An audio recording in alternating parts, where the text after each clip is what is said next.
Okay. In the name of God, the most gracious, the most merciful, ladies and gentlemen, dear guests, at this sixth session from the 13th edition of the Al Jazeera Forum, we'll be tackling the issue of the role of media in uncovering political crime.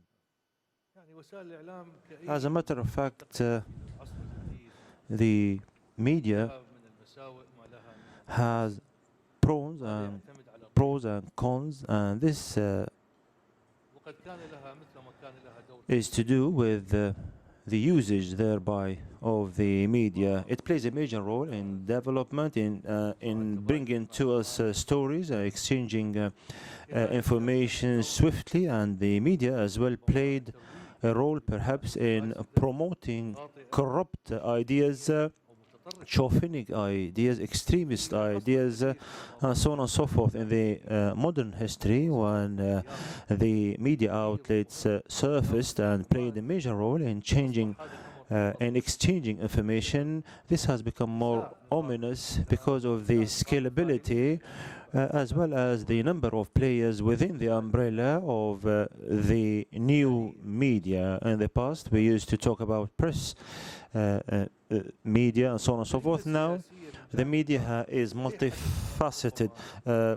Political crime, as a matter of fact, on the hands of governments or on the hands of extremist groups, might be put under the limelight and might be not. And unfortunately, these are some of the negative aspects of the media, because some crimes have been put under the limelight, some people were targeted politically, and political crime is nothing to do with assassinations per se. It is to do with detention, forced disappearance, torture, and in addition to that, the tarnishing the reputation of someone, as well as inciting hatred and propagating hatred against political activists.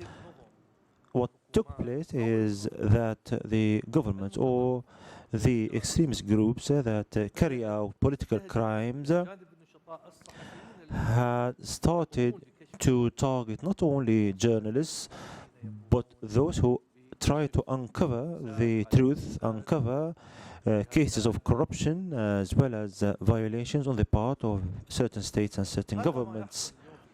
This is what has been taken place in the modern history, and the social media paved the way for making this more entrenched, because social media has been exploited by certain governments to propagate erroneous messages, fake news, and targeting activists directly and indirectly, and this is a part and parcel of political crime. Here we have a constellation of researchers and professionals whom we will be talking to about political crime and the role of media to shed light on it. We, as a matter of fact, has a heinous case, i.e. the Saudi journalist murder, Jamal Khashoggi, and this crime was put under the limelight internationally and in the Arab world, and perhaps it was a model for political crime from one perspective, and from another it was a model for media coverage. There are also different political crimes that were kind of pushed under the carpet. We need to think of such a discrepancy and such disparity between shedding light on some crime and not shedding light on another, especially since the invasion of Iraq in 2003. We have amongst us today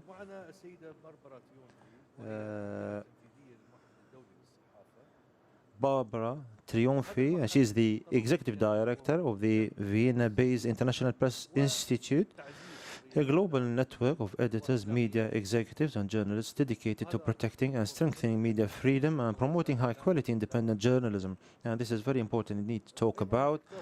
In addition to that, we have Mr. HASHEM Hassan al-Tamimi. He has been the dean of the Faculty of Media at Baghdad University since 2011. He is an old colleague, and he has written several books and articles.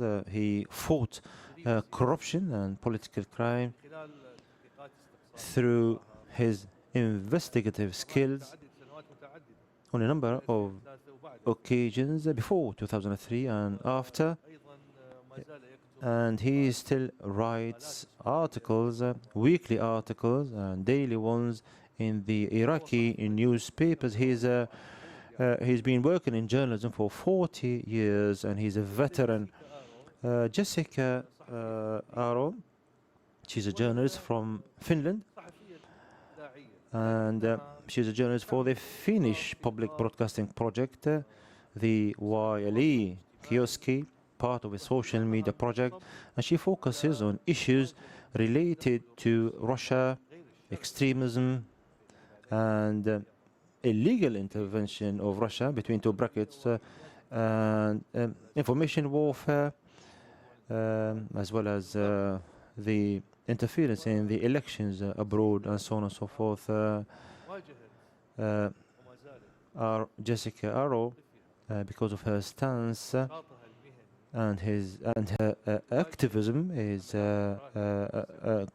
facing campaigns of hatred on social media and some threats of bodily harm, and perhaps on a par with journalists who cross the red lines and uncover certain secret operations all across the world.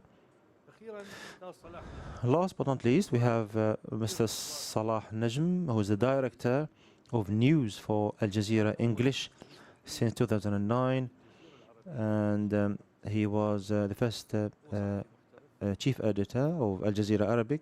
He is a professional journalist, and his intake will be very important in this regard, and especially when it comes to professionality. He is adept at broadcasting, and he will add plenty of insights. Allow me to start with Dr. HASHEM. I won't start chronologically, but I'll start with Dr. HASHEM, and I'll pose this question. You are an academic and you are a journalist who crossed plenty of lines, and I knew that you were arrested and you were threatened as well, and you still suffer a lot because of the political crime that are rampant in your country, on a par with the banana republics. But in Iraq, we don't see that the press or the media are shedding light on certain crimes. Perhaps they are brushing it under the carpet because of the multitude of events. In addition, the Iraqi associations, the media, are not adept at perhaps dealing with such kind of crimes. How, in your capacity, how could you look at this matter? How could you compare with the Khashoggi case and the other cases all across our Arab world?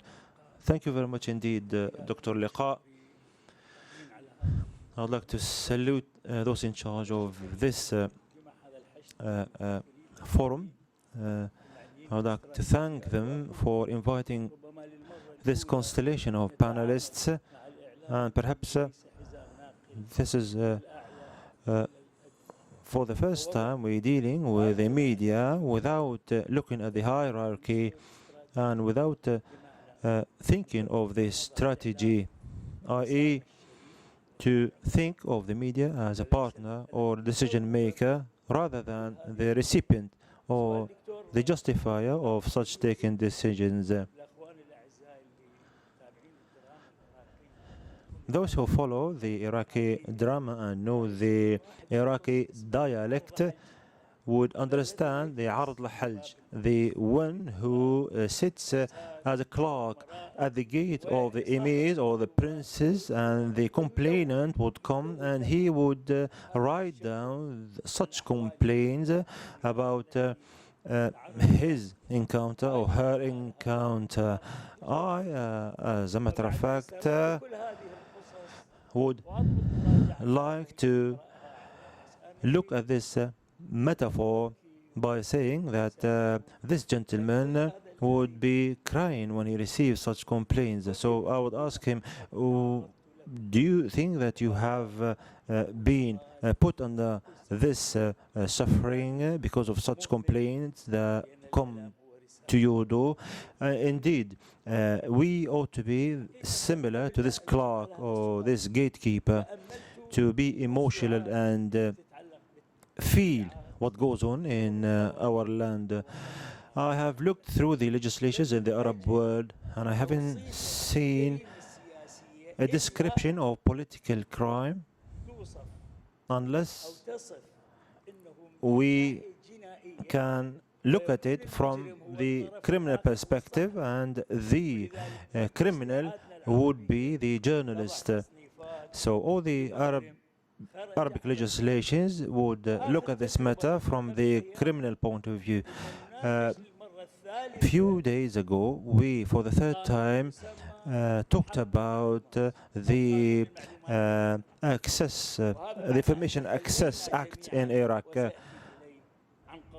After we have dispensed with an important legislation that was lacking in the Arab world, and even if it was there, the implementation is dubious, i.e. the Information Access Act and the right to do so.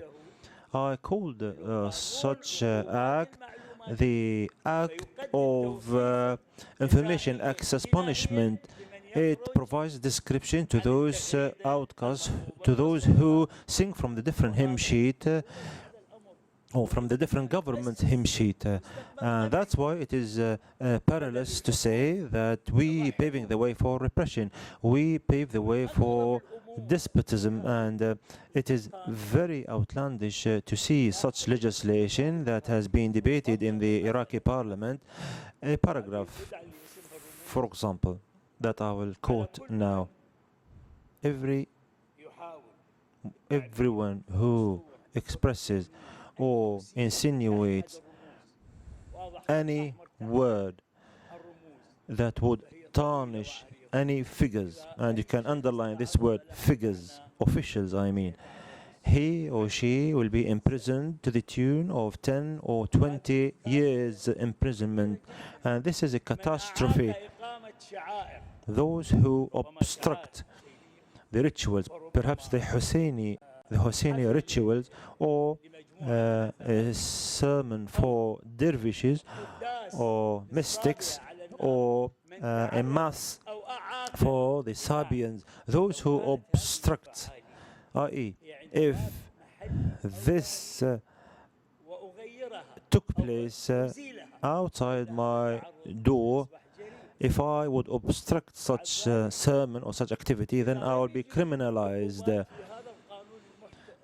As a matter of fact, this proposed motion had emanated from mentalities that ought to have obliterated despotism, but they are retreating. They are retreating to despotism itself. They, as a matter of fact, going back to the criminal code in 1969, number 111, and they are going back to blasphemy, they're going back to tarnishing images of the others, and they are going back to despotic kind of elements, and that law is still going on. So the problem of the political crime is that the accused is the journalist, and there is no law that incriminates the power or the government.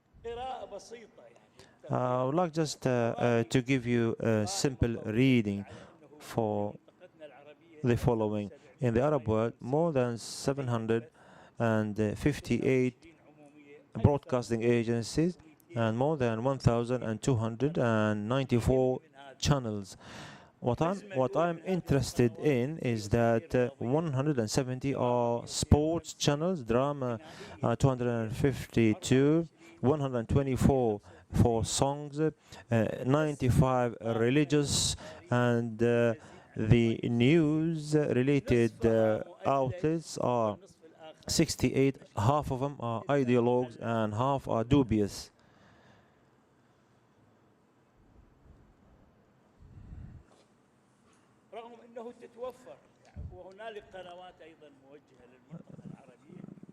There's also the BBC, there's Al Hurra, there's France 24, Deutsche Welle, and Russia Today, and others. I think that the core problem here, perhaps I took much of your time, but I would like to say that the main problem that we are tackling in the media is the following.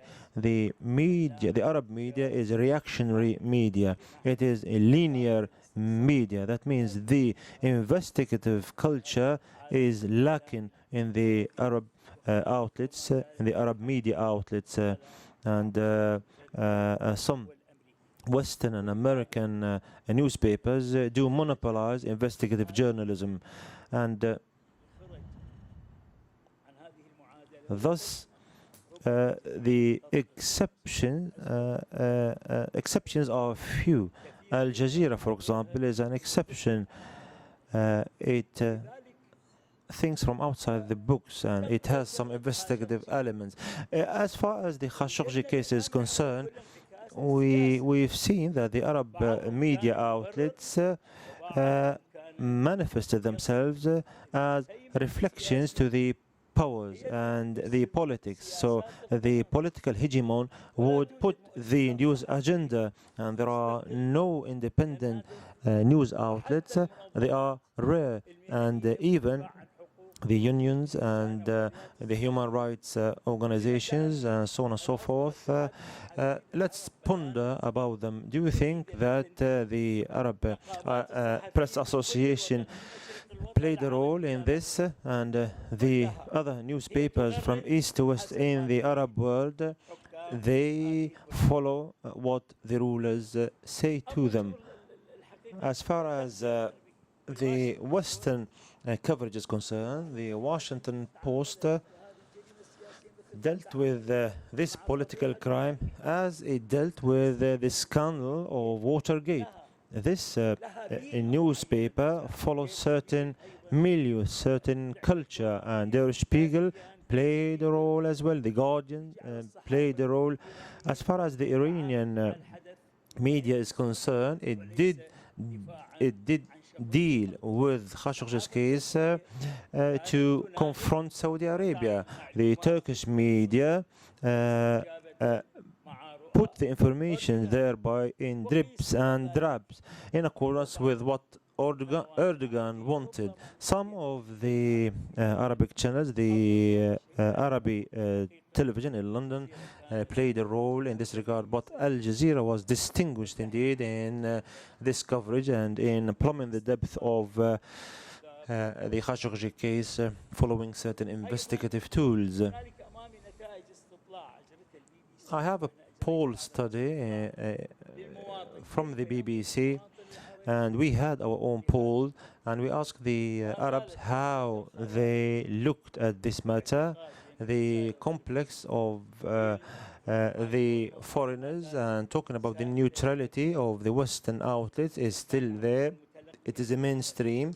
The Arabs believe that the West is more neutral in the media, and most of them think or believe that politics overcomes the sentiment of the populace because the people are polarized and they follow their own outlets as they wish, and it is kind of it's kind of divided.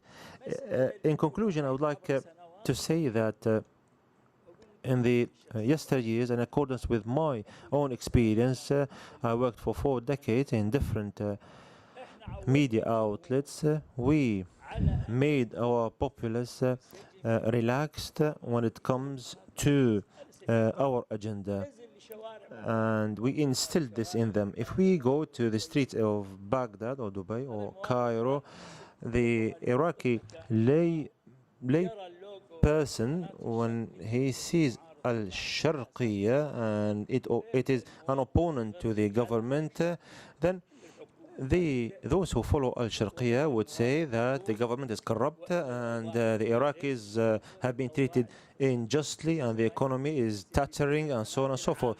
But when he or she follow the Iraqi general outlet, things will become hunky-dory, kind of. And when he or she watches Al Jazeera, then they will be affected by Al Jazeera and its content. But have we educated the lay person to investigate, to separate the wheat from the chaff? And as a matter of fact, have we taught our populace to be free in this regard? Yes, Dr. HASHEM, would you conclude, please?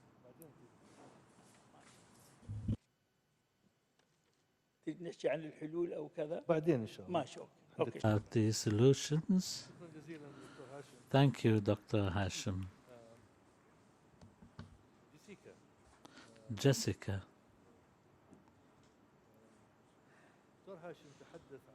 Dr. HASHEM says that the investigative journalism in the Arab world is facing a lot of problems because of the prevalent violence, militias are operating outside the law, despotism, etc., etc. Finland is a democratic country, yet you are facing problems. This may sound strange for many people in this part of the world, that Western journalists can face such problems. What I'm trying to say is the investigative journalism in Finland or in the West in general, Finland as an example, is facing the same dilemmas. An investigative journalist who is seeking the truth is facing the same threats like his Arab colleagues. Naam. So much, and thank you for the honor of having me here. And also thank you for keeping the name of Jamal Khashoggi alive, and thank you for protecting freedom of speech and freedom of the press by organizing this conference as well. Yes, in Finland we are amongst the freest press in the whole world. The reporters are allowed to write about any kinds of topics without, for example, the government interfering or censoring or putting any sanctions on top of us. But now we're facing a new kind of threat, and it's coming from Russia. We are seeing a situation in which journalists who cover, for example, Russia critically, or then far-right extremist groups, often supported by Russia, they become target of hate speech and fake news and ongoing online threats. I will give you an example of my own investigations and my own life because it has become very prevalent. Example of what's happening not just in Finland but also around the world, where actually the freedom of the press is just being destroyed by authoritative regimes all the time. So in 2014, 4.5 years ago, I started to investigate the then new phenomenon of Russian information warfare, the social media trolls. So people who are being paid to promote pro-Putin propaganda internationally on social media behind fake profiles and anonymous profiles. I started to investigate specifically how they influence. Can they manipulate actual real people? Can they change actual real people's opinions or even behavior? And that made me an ongoing target. I became targeted for still ongoing series of crimes. There has been over 250 filth fake news pieces only on one extremist fake news site in Finnish. And it all started from Russia with Russian fake news, claiming that I'm a criminal, claiming that I'm not a journalist at all, claiming that I am some helper of NATO and Baltic and American security services. So I realized immediately after I started my investigation what is the real problem, the real threat of digital disinformation. It's being used systematically to agitate real people into hateful actions. Because people who read the fake news pieces about me started to send me threats because they thought it was true. They wanted to send me to jail. I was receiving phone calls from Kazakhstan, Ukraine, Russia, elsewhere, from people who were angry at me for no reason. And now, after only one trial, more are coming in my case. There are so many people who want to kill me in Finland because they read all this filth claiming that I am mentally ill, that I'm a liar, that I'm a drug user, and all this for investigating Russia's influence methods. And police in Finland at the moment says that I am facing the threat of impulsive violence if I am in the wrong place at the wrong time. So if someone who really has been brainwashed to hate me to the core sees me in the street, he might want to attack me. So this has happened so rapidly. And you know, in my investigations, I pretty much outed their operations, which they wanted to keep hidden. I understand they were, you know, angry, but still, this is criminal, international, organized crime, and it needs to be stopped. And each case, whether it was Khashoggi's or mine or any other journalist, they need to be brought to daylight and they need to be discussed, because if they're not, then these horrible dictators win. شكرا. سنعود إلى جيسيكا ربما إن شاء الله المستقبل، لأن هناك بعض التفاصيل في كلامها تحتاج بعض الاستطرادات. Because we need to come back to what Jessica said for more details. We come to you, Barbara. Barbara, you are the executive director of the Freedom of Journalism Institute or the International Press Institute. Your kind of organization and which are concerned with the freedom of the press, do you think you are doing what is necessary and what's enough to stand up to this kind of acts of intimidation or even violence against journalism, and specifically what happened to Khashoggi and his murder? And did you go beyond the mere academic dealing with this into more active way of dealing with this problem? Thank you very much. Shukran. Thank you for having me and for organizing this excellent forum to discuss important issues.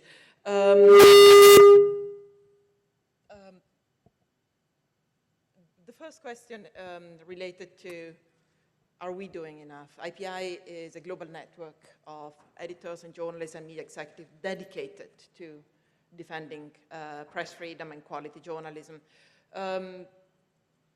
We are never doing enough. There is so much that needs to be done. There are so many journalists around the world being attacked. We try to at least monitor, record all their cases, and even there we certainly fail. I'm sure there are many attacks we don't even know about. The world does not know about it. Specifically, the case of Jamal Khashoggi has been a very interesting one, if you want, in terms of media freedom, but also in terms of the coverage it generated, I find. It was able to somehow generate the perfect storm for a number of reasons, and it received way more attention than most other political crimes around the world. And way more attention than the persecution by, if you want, even by the same country, by the same government, of many other journalists and political dissidents. So it was absolutely astonishing. Why this? Why is it so much attention to this one specific case? And unfortunately, an element of it is also the brutality of the case itself, the terrible murder, how it happened, how at the beginning we didn't even understand what was going on and so on. This is what raised curiosity. That's how news and information function. And that is one element of it. But the other element, of course, are, on one hand, all the geopolitical factors that came into the game. The fact that it took place in Turkey, a country with difficult relationship with Saudi Arabia, a country itself that has been at the center of global criticism for suppressing journalists' rights. And certainly Erdogan needed a way to present himself as a defender of press freedom and of journalists. But beyond that is also a number of fears that exist today and that give the feeling that our, liberal world, if you want, that is based on certain principles, is based on certain values, is collapsing. And the murder of Jamal Khashoggi in Turkey, in a consulate, raised all these fears. The fear that an increasing number of countries are turning toward authoritarianism, and that other countries that have traditionally fought against these tendencies are now accepting it. So the liberal thinking of this world wanted to make sure that a case like this, that an event like this is not being tolerated, because it would mean the end of a certain world order that has been supporting what is generally considered as the liberal world. The fact that the initial reactions, at least, of the President of the United States were one that appeared to do everything we could to make sure that this murder is not linked to the Saudi government. That's the president, as I said, of a country that traditionally in world history, in the past 50 years of history and more, have been the defenders of human rights and press freedom around the world. So all of that has made the coverage of this case immensely, much, much broader than any other attack on any other journalist. And certainly for an organization like our that defend press freedom, we try to take advantage of it. We try to take advantage of this to say, yes, this is what has happened to one journalist, but this is also what happens to many others. But also to set a precedent in trying to generate international condemnation for this case, and in trying to also use possibly new tools that lead to the prosecution of the perpetrators of crimes against journalists. Just before coming here, I happened to be in New York, and in a conversation with the president of the Columbia University, Lee Bollinger, who is one of the leading experts in the world on the First Amendment to the US Constitution, he developed a theory saying that the murder of Khashoggi could be prosecuted in US American courts on the basis of the First Amendment, even if he was not an American citizen, and it did not take place in the United States. But because Khashoggi was operating under the rights and the freedoms given to him by the First Amendment, this murder, which is clearly as a consequence of the ideas that he had expressed, could be prosecuted under the First Amendment. And this has, there is another element to this murder which has been highly problematic for the international world order, which is a normally accepted ban on any extraterritorial enforcement of a country's policies. Basically, countries cannot enforce its policies in another country. This is generally not accepted by the world, the order of the world we're living in. And this has been breached, but in many cases when this has been breached, these cases have been prosecuted with particularly vehemently. And I'm thinking about the case of the murder of the former Chilean ambassador to the United States, who was murdered by the Pinochet government regime in Washington.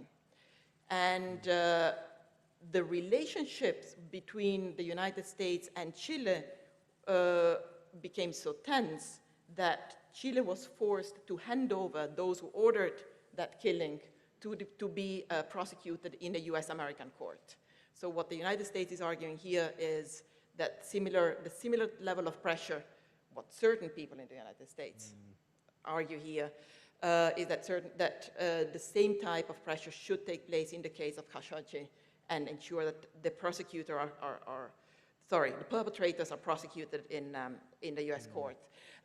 However, this is just to say why so much coverage of this case. Is not because, unfortunately, is not because the Western media are so good in investigating all political crimes, and they certainly fail to investigate many of that and to cover many of that. But this one has raised particular concerns which have generated this coverage. Thank you. شكرا جزيلا. Thank you very much. Thank you, Barbara. Mr. Salah, you are a professional journalist and you deal with Western media, and you, for the last 10 years, have been news director of Al Jazeera English. I noticed that Al Jazeera English deals with news in a manner which is different even to the way Al Jazeera Arabic deals with it, because of the audience is different. Khashoggi's case started with a piece of fake news about what the Qatar news agency being hacked, and fake news attributed to the Emir of Qatar, which led to the Gulf crisis, and the Khashoggi murder was born within the context of the Gulf crisis. You have been dealing with Al Jazeera English, which broadcasts in English, of course, to a Western audience by and large. In dealing with the audience outside the Arab world and English-speaking people who live in the Arab world, takes into consideration the cultural aspect, and this audience should understand and appreciate the cultural background, because Jamal Khashoggi, after all, is a person from the Arab world or the Middle East. Personally, how did you follow the way the Western audience has received the coverage of the Khashoggi case, and in the context of political crime, do you think the Western audience have followed this from a political point of view or a human interest point of view?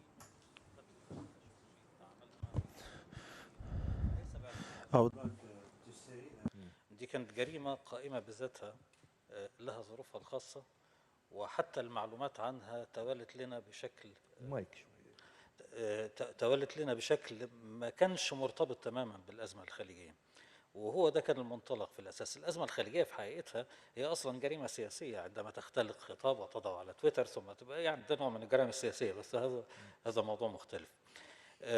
جريمة قتل خاشقجي كانت يعني في البداية طبعا ما كانش حد عارف انها جريمة، ولو لم يكتشف انه دخل السفارة وما خرجش كان زماننا دلوقتي بنتعامل مع قضية اختفاء صحفي قد تأخذ من الاهتمام قدر كبير او صغير حسب الدولة او الجهة اللي بتتعامل معها.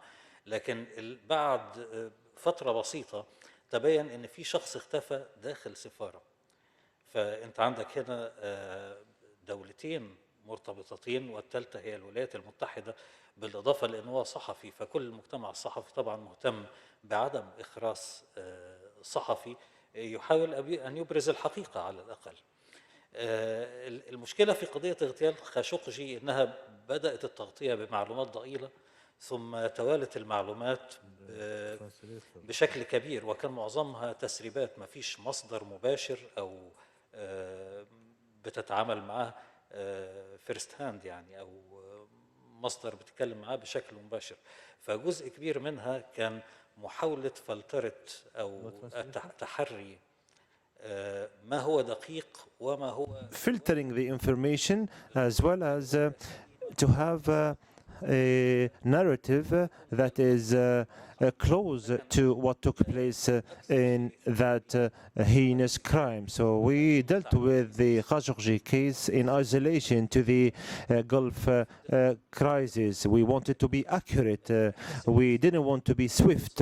You need to be credible. You needed to provide the populace with the aspects of the murder when you are accurate. And this was difficult because we received the information in dribs and drabs, and we received different accounts, but we wanted to filter the information in order to put things into perspective. But there was a crime, there was a political struggle or political conflict, and no journalist can see 15 people or 18 people coming at one stage and committing this heinous crime without thinking of the government behind them, the hierarchy, who was responsible for whom. Was it to do with the premier, the prime minister, the minister of foreign affairs? The collective responsibility was very important from our perspective in order to pinpoint the frame of the murder itself. So we didn't want just to say that there was a crime. No, the crime was too huge because of this responsibility. The other issue, it transpired that interests played a major role in this regard. The interests that overlapped between America and Saudi Arabia, and the conflict with Turkey and so on and so forth. This issue had affected the politicians tackling this crime and following it up. We wanted to kind of clarify this matter for our viewership in order for them to understand the responsibility and to understand the political scene and the intersection of interests and so on and so forth. We also talked about impunity. Would it be possible for a journalist to be killed as such, and the perpetrators are still immune from being held accountable? This is what took place with Khashoggi. But by and large, when you start as a journalist and when you become an investigative journalist, you will become a target. Here I'm talking about the independent media, because in plenty of countries, killing journalists is a tool of intimidation, so that they can just be silenced. And as a matter of fact, extremist groups do so, and some governments do so. They intimidate the journalists for them to be kind of self-monitoring their own actions. So especially when it comes to corruption cases and so on and so forth. So when you investigate such cases, you will become a target. You might be assassinated, and as a matter of fact, assassinating a media outlet is to do with tarnishing its image, tarnishing its reputation, tarnishing the reputation of the journalist. Al Jazeera was put under the limelight, it was threatened, it was attacked, and our journalists as well were threatened. Here I'm talking about Khashoggi and other cases whereby journalists followed investigative tools. So when you become investigating journalists, you will become a target. This actually, as a matter of fact, as I am an old man, I need to go back to Costa Gavra, the Greek director had a film called Z, and it was to do with the Greek dictatorship. One opponent was killed on the part of the police, and at the end of the film, the witnesses were killed, the journalist was killed in different events, and they were fabricated. Perhaps in the past, those who used to commit political crimes, they would erase any traces. However, nowadays, some do so in order to intimidate the people and intimidate the independent media as well.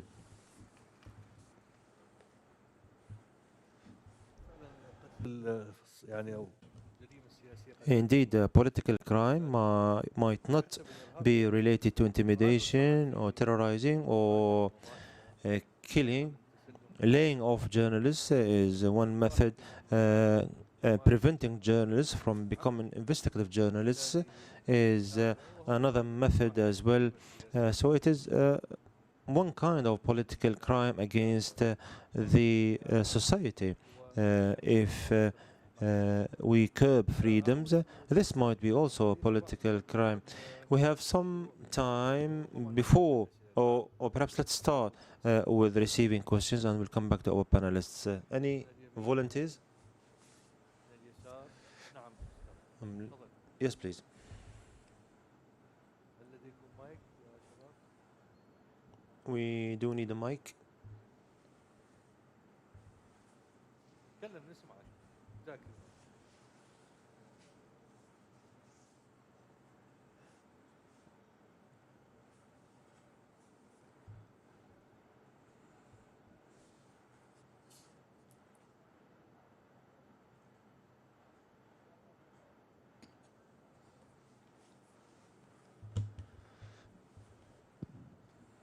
Jessica, good evening. Killing or assassination of Khashoggi, he was my friend, the late Khashoggi, and mutilating him. This crime was characterized by procrastination, connive, collusion from what we call free will. Khashoggi not the only case, but all us, opposition in the totalitarian regimes, are facing such crimes. What is going on, what's so-called free world, giving blind eye to the dictators, which are bribing them either with arms sales or with money. And if the free world can look to these criminals or dictators, nothing will happen at all. So we will have to issue a statement from here calling the free world or the international media to give attention to these cases. Thank you very much. شكرا. من الأسئلة؟ نعم أستاذ. Any further questions?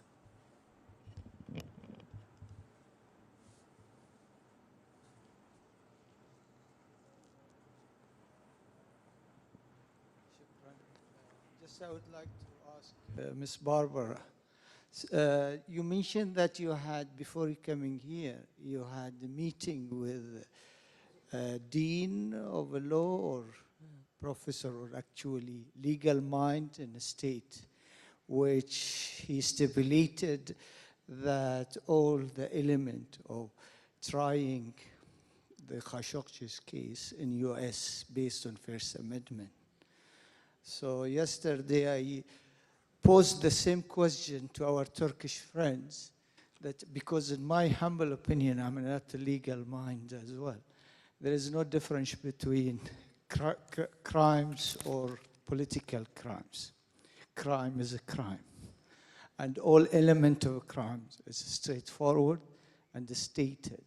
So, first of all, why, from your own perspective, don't take it to the fullest extent available to your organization to urge the Turkish authorities to take the matter urgently to the state, since a legal mind, as you stated, indicated that it has the jurisdiction to be prosecuted in the United States based on the First Amendment. Thank you. شكرا. طيب يبدو أنه ليس هناك أسئلة وهذا جيد حتى يسترد.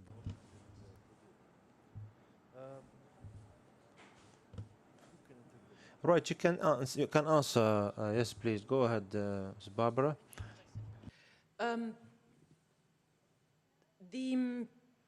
I think that one, I referred to a rule which is one of the core aspects of diplomacy, which is respect. You know, when diplomatic missions are supposed to respect the laws of the countries where they're in, on the basis of the Vienna Conventions. And similarly, the countries need to respect their position there. And I must say on this aspect, the Turkish authorities have been very careful in that and in not breaching that rule. The Turkish authority did not just storm the Saudi consulate as soon as this happened. They really waited for some levels of authorization in order to act in line with these rules. And I do think that, as I said, I'm also not entirely familiar with all the diplomatic rules of engagement and so on, but I do think that it is not in, Turkey does not have the possibility to prosecute the perpetrators of this, the supposed perpetrator of this crime in Turkey. I think that the argument that was, the argument that was proposed by President Bollinger, and by the way, there is, I think he wrote an op-ed, or there is an article in the Washington Post about it, highlighting the specific legal background for that. You know, he himself says this would be a new way, a new far-fetched way. But it is, I mention that because I feel that the world is looking for new ways to prosecute these type of crimes because the international standards and the international agreements are not functioning at the moment. It's very difficult to enforce them. International human rights treaties and agreements are not easy to enforce, and that's why we're looking for different solutions. So I mention it in that context. To my knowledge, however, the Turkish authorities cannot just intervene in this and prosecute anybody in Saudi Arabia. If that was the question. Mm-hmm.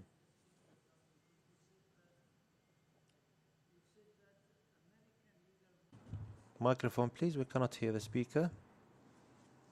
Yes. So why the American won't take the steps, not the government of the United States, as I differentiated between political issues and the crime. Let's have it on its merit of the crime. Elements of the criminal act is prevailing there. Forget it now, the diplomatic initiative or maneuvering or whatever will be handled later on.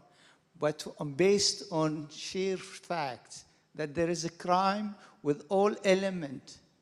So legal mind saying this can be based on First Amendment, can be. Why your organization, as the defender of the people who are involved in media and like that, so why not to follow up with this issue with the institution in the United States to take the responsibility to bring these issues to the front burner of legal handling?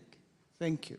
Sorry, I think I misunderstood you before. Yeah, no, we will definitely follow up on that. And I think we will, as I said, is one legal opinion, definitely from one of the top legal experts in the country. But we'll certainly try to use all avenues that are available to us to push for the prosecution of the perpetrators. Absolutely. Thank you. طيب شكرا. Thank you. Dr. Hashim. لديك تعليقات أو تعقيبات على ما ذكرت، لكن أيضا أريد you can comment on what has been said, but I would like to ask you as well. It is in fact an observation.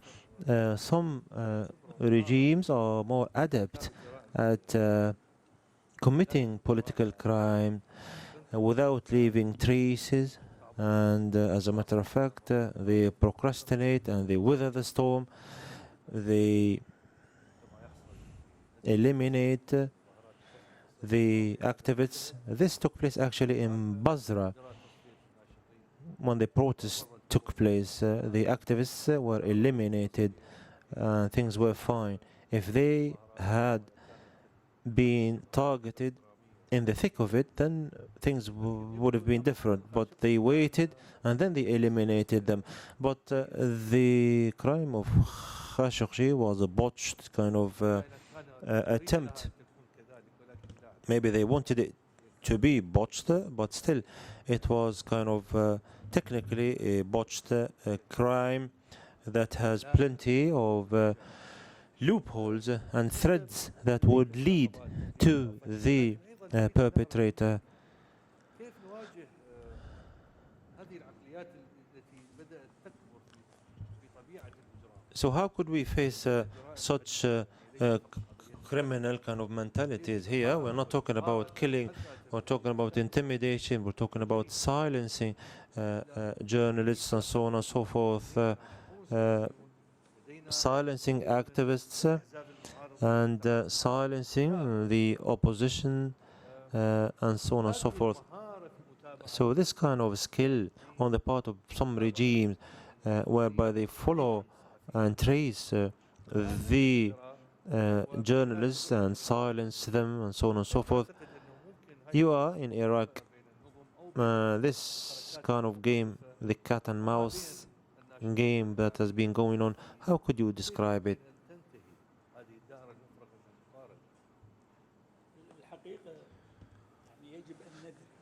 In fact, we need to be cognizant of the following fact. In the past, repression took place on the hand of the authority.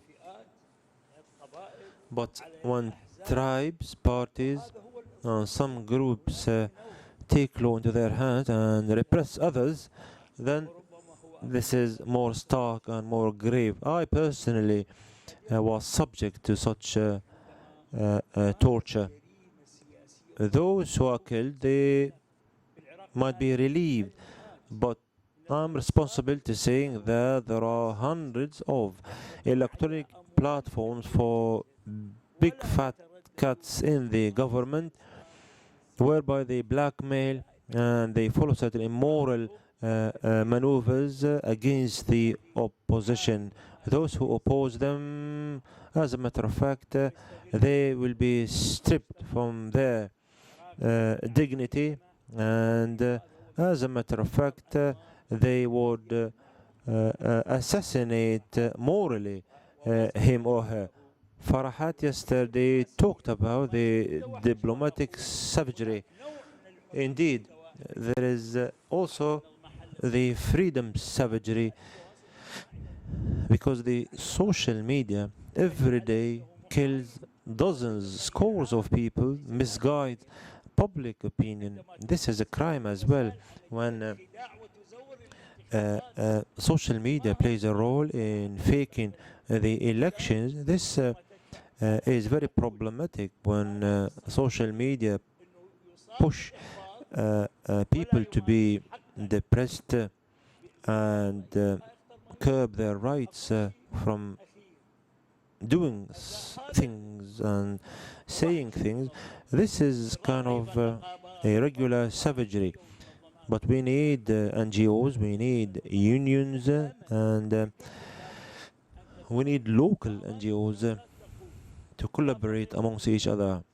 The Watergate scandal and the Monica Lewinsky scandal, they actually did not take place just for the investigation to be followed, but the media played a major role, the columnists played a major role, the New Testaments played a major role for the public opinion to change and to quash the opportunity for a certain president to be re-elected again, or so on and so forth. When it comes to investigative journalism, I think openness and freedom also play a detrimental role in this regard. There are plenty of interlopers and parasites who work in the media, and they might become mouthpieces for those who pay for them more. Jessica, a question was posed to you, and I would like to pose another question. You are focused on Russia and the Russian trolls and the Russian elections, meddling in the elections and so on and so forth. As a matter of fact, Finland is very close to Russia, and this is understandable, and there are historical ties between the two countries. But in the West, I'm not talking about the Scandinavian countries. Scandinavian countries are different from the Western European countries as well. But in Eastern Europe and in the West, by and large, the Eastern European countries, which acceded to the EU, and in the USA, there are plenty of scandals that relate to violations, stark violations of the rights of the people, and there's also the right wing that has gained power in some countries like Austria, and this would steer hatred. That means the hatred-related crimes had led to the right wing to surface and emerge in a number of countries, especially when it comes to Islamophobia and this bogeyman. I ask you, you as an independent journalist, why do you focus on Russia per se? Why don't you kind of expand the scope of your work to incorporate different political crimes away from the borders of Russia? Here I'm just trying to ask you this question because you are specialists in the investigative journalism. We as journalists, when we have a target, we put the pen to the paper and we try to carry out our task, and then perhaps this will be it. But what about you, Jessica? Yeah, شكرا جزيلا. هذا سؤال much earlier in my career, like over 10 years ago, I started to investigate the Al-Qaeda and Al-Shabaab recruitment and propaganda spreading on social media. So I was already back in 2008, I was looking at YouTube channels in which horrible Islamist, jihadist hatred was spread. In addition, I started to look how Al-Shabaab was recruiting Finns to go to fight in Somalia using discussion forums online. So Russia is not the only thing what I've been looking at. Also, I've been investigating far right and neo-Nazi propaganda, not just their propaganda, but also their activity. And I was honored to make an interview, for example, a guy who actually founded a big neo-Nazi operation in Finland and cooperated in Sweden, and then decided to leave it all behind and became an example. Basically, he was a defector, but he became an example on how anyone can leave hatred and become, you know, something more useful in the society. So Russia is not my only thing, but it's my favorite topic. Of course, I have studied there, I have lived there, I have worked there as a journalist, and I became really worried already back in 2006 when Anna Politkovskaya, the investigative Russian journalist, was murdered brutally nearby her home after she had been uncovering, for example, Russian regime's crimes in Chechnya and elsewhere at that region. And she was also a relentless critic of Putin, who at that time was merely collecting his powers to oppress the Russian people and the Russian media. And to continue from there, it's always the thing with dictators and authoritarian regimes. First, they, just like you said, first they put their own people and own media under control, and then if they are powerful and power hungry enough, they try to extend their might in other countries. In Russia's case, they invented the troll factories, which then led to them meddling into, already we know that they helped Donald Trump, the Russian trolls, imagine it, Donald Trump to get elected as the president of the United States. They recently were spreading anti-vaccination conspiracy theories targeting US citizens. So now we are seeing cases of measles breaking in United States. You know, it's a sickness that was already, you know, made disappear earlier in history. We have seen Russian trolls interfere in Catalonian independence protests, waging, fueling people's violence protests. They have been also and are all over the Yellow Vest protests in France, in Paris at the moment. So, yeah, they are so very active, and this social media, which you also brought up earlier, this is one way that we really need to look into, because at the moment Facebook, Google/YouTube and Twitter are basically enabling state-sponsored political meddling and political organized crime on social media sphere to spread internationally, and they are not doing nearly enough to protect our citizens, to protect our democracies, or to protect vulnerable minorities. They are, for example, allowing spreading hatred against Muslims, which is a big problem, for example, in Finland. It's horrible, and it's ongoing, and it's also one theme of the Russian trolls, to portray immigrants and refugees and asylum seekers and Muslims as terrorists and rapists. I'm sorry, my language, I'm just repeating what the trolls and fake news are spreading. And Facebook, Twitter, Google, what they are doing, they are only helping the US Special Counsel to investigate the Russian meddling when the US Senate forces them to. And what they also do is they push to counter any regulation attempts there are by the legislators. At the moment, we are seeing a strict legislation being upheld in Germany, in which it's strictly illegal to promote hate speech, and if Facebook and other social media giants don't take hate speech away, they face big fines. And this is the only way to tackle it, really. شكرا جيسيكا. Thank you. Thank you, Jessica.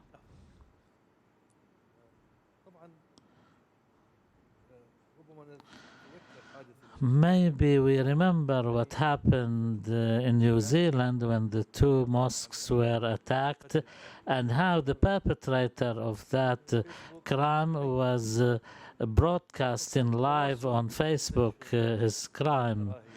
The social media can convey. I mean, this person was proud of what he was doing. He knew this would incriminate him before the law, but he was trying to show his peers, the fellow rightists, and also people like Al-Qaeda, for example, because for people like Al-Qaeda members, this reinforces what they say about the West and their hatred of Muslims. Now we are faced with a new reality. The media is no longer a person who, or one media outlet which can be condemned for this kind of action. If it happens, there are millions of participants through the social media take part in such things. Salah NEGM, in Egypt, a crime of murdering an Italian young man, Gini, and this was subject to a lot of political bargaining. The Italian government started by shedding light on it. There was protest, there was mutual visits, and suddenly things quietened down, and due to the mutual interests with Egypt, the Italian government, as it seems now, is keeping silent about it. For the Khashoggi case, the way you in Al Jazeera English have dealt with most of your correspondents are Western people. You tried to uncover the truth. The United States, for example, the administration tried to justify what the Saudi government was doing, although they publicly condemned a crime, which obviously it was a kind of a crime which cannot be but condemned.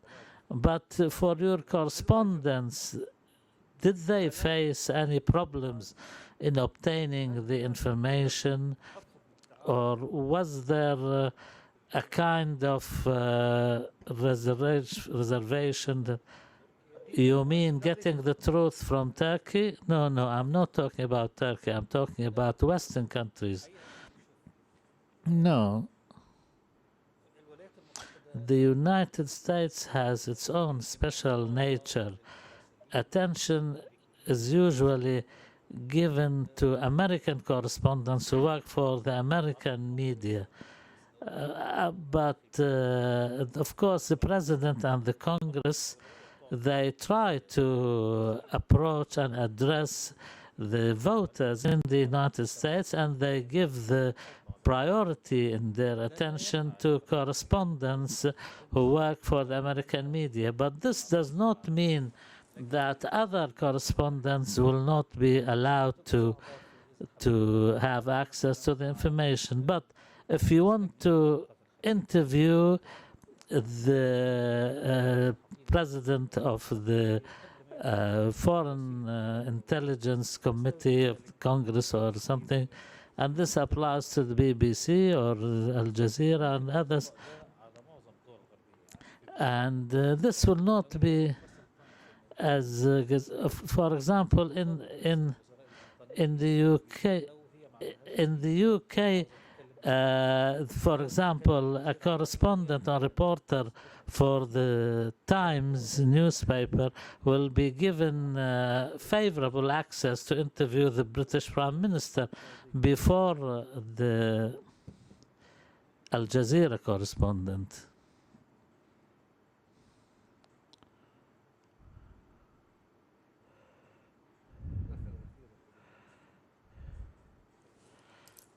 Last intervention before we close this session. Thank you for the panelists. I think what is good about this session is we are taking both the personal aspect as well as the mainstream media. We've been through some tests recently.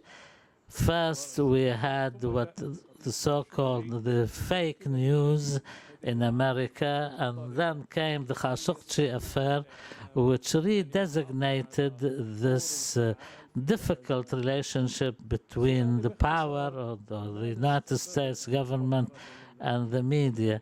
My question is, what did the Arab media and the international media learn and benefit from these two cases, the fake news and the Khashoggi murder? And is there a common vision between journalists in the Arab world and the West that people will not allow for another Khashoggi type of murder to occur? Yes, there is a very important experiment here. There should be a network of investigative journalists in the world. For example, the Panama Papers, a group of journalists from different countries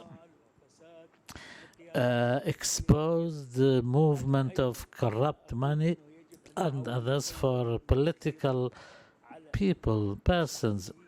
But we must first and before anything else must rely on the local syndicates and unions and establish strong relations. Even the Khashoggi affair is not over yet. From the point of view of investigative journalism, we still haven't seen the body. The body is still uncovered. So, yes, it was fantastic what has happened so far, but we must continue. What's important in this case is we revealed before the entire world that the investigative journalism is able to expose the truth and stand up to strong countries. At IPI, even if we work with the media and we represent the media industry, we have always found it very difficult to get coverage for attacks against journalists in the media itself. And this has changed recently, there were some cases which have been extensively covered because of many different reasons. I mentioned some related to the Khashoggi case, and others. Additionally to Jamal Khashoggi, the case of Daphne Caruana Galizia, the murder of Daphne Caruana Galizia in Malta, or the murder of Jan Kuciak in Slovakia received much more extensive coverage than most of the murders of journalists around the world. And on one hand, of course, we regret that not all journalists receive this type of coverage and attention. On the other hand, is good that there is an increased attention. In the case of the two European journalists, probably just because it happened for the European media so close to home.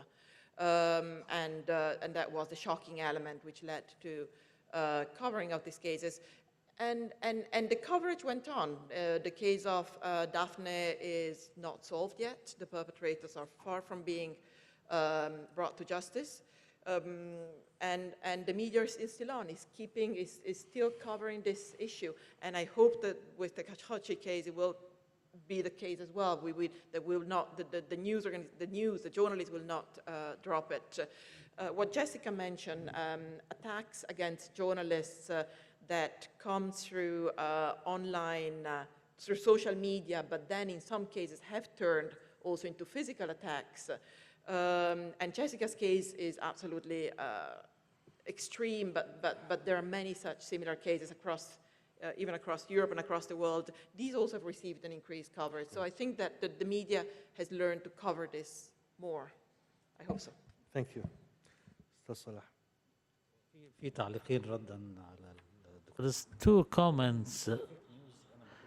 First of all, this term fake news I don't like. This has been invented to distort the image of news. News by definition have to be accurate. So therefore, giving the name fake news is part and parcel of the psychological warfare and rumor mongering. Professional journalists do not deal in that. As for the Khashoggi case, it was a test for the attempts to distort the Khashoggi himself in the social media in favor of a certain political direction. But the Washington Post, Al Jazeera, they have enough credibility. Therefore, this kind of media outlets became the main source, whereas the social media was just left behind. They were never used as sources of information, only in bits and pieces for stirring up people's emotions, and people by and large relied on the likes of Al Jazeera and the Washington Post, the more credible media outlets. Thank you very much. Jessica doesn't have anything. This is the last comment. It's very important, but now we are I think, in the process of a very difficult transition from the traditional media to the new media.